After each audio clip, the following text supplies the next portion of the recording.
Hello audio people, and welcome to another tutorial in Nuendo. Today I'm going to show you an exciting and useful tool to add a sense of depth, crunch, and fullness to your track using a trick called parallel compression. Parallel compression is a unique trick that has been used for a while, and in a sense it breaks the rules. Usually when we use reverbs and delays, or any other time-based effects, we have to create a send and a return where we blend the dry signal with the wet signal to achieve our desired sound. And when we use an EQ or a compressor, we use an insert to apply the effect directly on the track itself. Parallel compression is different. This trick is when you use compression as a send and return and blend the dry or non-affected signal with a compressed signal. Commonly, the dry signal is blended with a very compressed signal to create the effect. Okay, less talking and more doing. Let's jump right in. In this Nuendo session, you can see that I have multiple tracks for a drum session. In this case, I have the kick, snare, toms, overheads, and room tracks. My goal is to get these drums to sound crunchy and distorted, but in a pleasing way. So the goal here is to parallel compress the drum bus. In other words, I'm going to blend the regular drums with an extremely compressed version of the drum set to create this effect. In order to do that, I first have to create an effects track. To create an effects track, hit the plus icon on the top left of the Nuendo screen. Then click Effects. Choose your routing configuration and click Add Track. You can name your track Parallel Compressor. And on the inserts of the parallel compressor track that you just created, you can choose which compressor you like to use for parallel compression.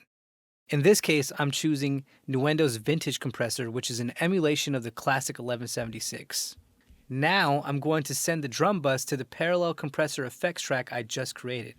To do this, let's navigate to the drum bus. Click Sends, and send the drum bus to the parallel compressor. Turn it on and make sure it's set to 0. Okay, let's see how this sounds.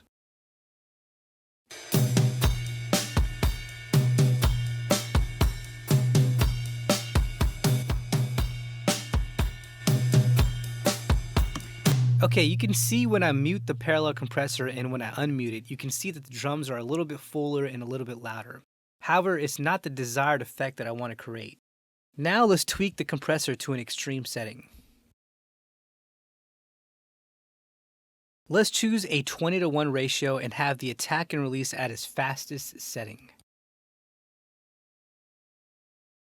Cool, now let's crank up the input to get a lot of gain reduction.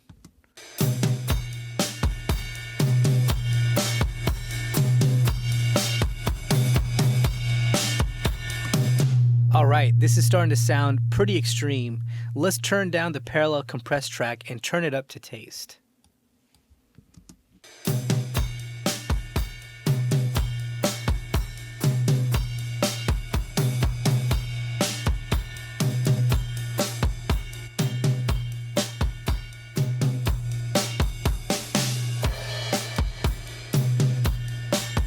Okay, now you can see that the drums now have a sense of crunch, a little bit of distortion, and a sense of depth because of the parallel compressor track.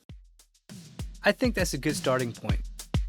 You can parallel compress many audio sources outside of the drum bus. You can try parallel compressing the vocals or any other instrument that you have.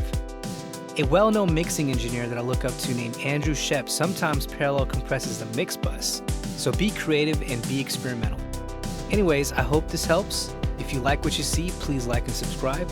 Until next time, keep mixing.